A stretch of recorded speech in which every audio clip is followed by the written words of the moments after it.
ये तस्वीरें किसी सर्कस की नहीं है और रस्सी पर कदम डाल करते ये लोग ना ही कोई करतबबाज है। ये बीजेपी शासित राज्य छत्तीसगढ़ के रहवासी हैं, जिनके लिए ये करतब रोज की बात हो गई है।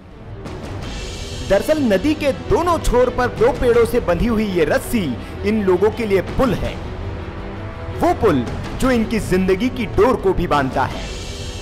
कांधे पे सामान लदा है, लेकिन पुल पार करना है, इसलिए इस मौत के रास्ते को ये शख्स तय कर रहा है।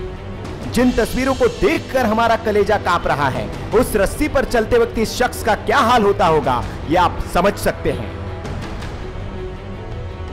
नीचे उफनती हुई नदी है और रस्सी पर चलते पैर, एक गलत कदम और मौत तय है।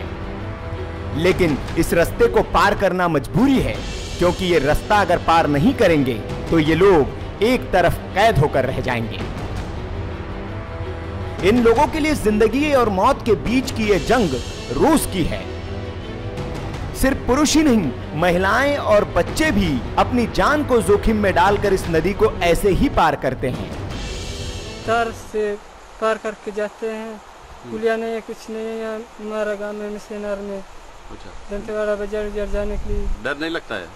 डर तो लगता है। डर तो लगता है साहब, लेकिन ये डर सरकारी डर से कम है, क्योंकि सरकारों के पास ये अपनी व्यथा गाथा सुना सुना कर थक चुके हैं। बीजेपी शासित राज्य छत्तीसगढ़ की ये तस्वीरें उस भारत पर कलंक की तरह है, जिसने मंगलयान भेजकर दुनिया का ध्यान अपनी ओर खींचा है। वायरल कीड़ा न्यूज।